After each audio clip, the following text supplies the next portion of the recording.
बिस्मिल्लाहिर्रहमानिर्रहीम।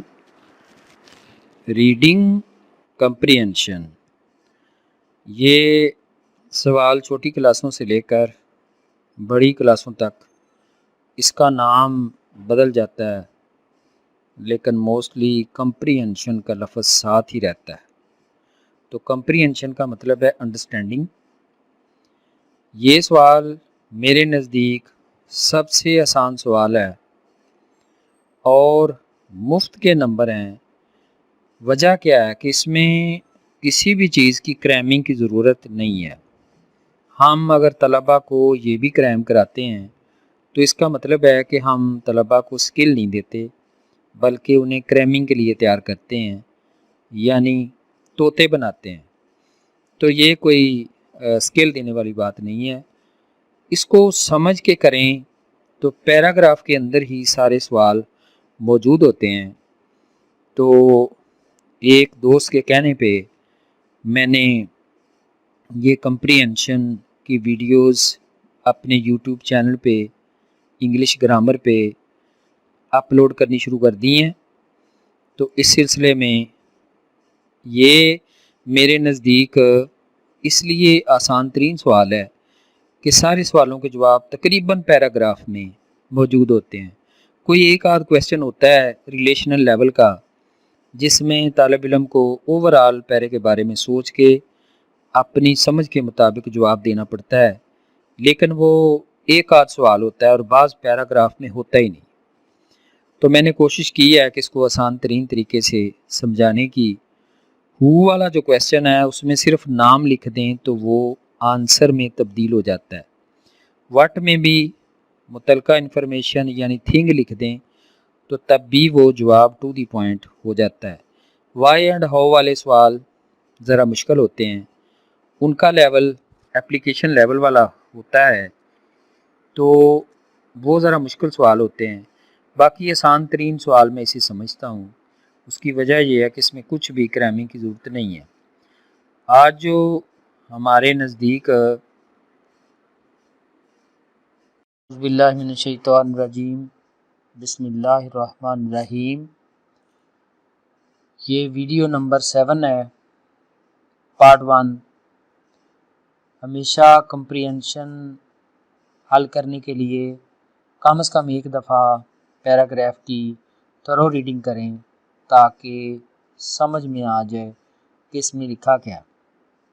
The sultan sent agents to all The Sultan sent agents to all parts of the East to buy rare manuscripts and bring them to Cordova.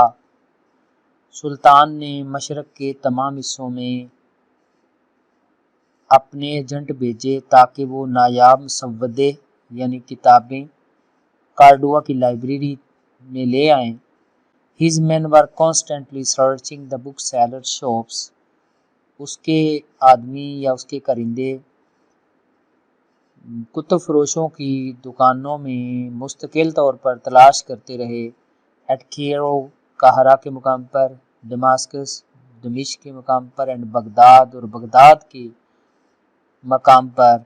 For rare volumes for his library, उसकी library के लिए नायाब नुस्खे या किताबों की जिल्दें लेने के लिए। ये पार्ट 1 है। इसमें इससे अगला फिक्र है when the book was not to be found at any price, जब किताब किसी भी कीमत पर ना मिलती। He would have it copied, उसको कॉपी करवा लेता, उसकी नकलें तैयार करवा लेता। तो एंड ये पहला हिस्सा है कंप्रीहेंशन नंबर 7 का, पैराग्राफ का। अब क्वेश्चन की तरफ आते हैं। Why did the Sultan send agents to all parts of the east. तो पैराग्राफ में देखिए कि Sultan sent agents to all parts of the east, बेयानी ही अल्फाज पहले फिक्रे में मौजूद हैं, तो जिसको मैंने रेड किया हुआ है यही इसका जवाब है। Question number 2, where means place, place का नाम आएगा। वो 3 जगह हैं, Cairo, Damascus and Baghdad. Where and what for they searched the booksellers shops। तो इसमें search for the book seller shops वाज़े तौर पर तीसरी लाइन में his men were constantly searching the booksellers shops at Cairo, Damascus and Baghdad for rare volumes for his library। ये इसका answer है। Question number 3, what would he do, वो क्या करता, when any book was not to be bought at any price, जब किताब किसी भी कीमत के बदले ना मिलती तो वो क्या करता। ये लास्ट यानी इस पैराग्राफ के पार्ट का थर्ड क्वेश्चन है, तो एंड पे ही इसका जवाब होगा। When the book was not to be bought at any price, bought at any price के अल्फाज मौजूद हैं जो निशानदेही करते हैं कि यही इसका जवाब है। ही वुड हैव इट कॉपीड, तो वो उसकी नकलें तैयार करवा लेता, उसको नकल करवा देता। ये पहले हिस्से का जवाब है, यानी कंप्रीहेंशन नंबर 7 का पहला पार्ट। अब हम सेकंड पार्ट की तरफ आते हैं।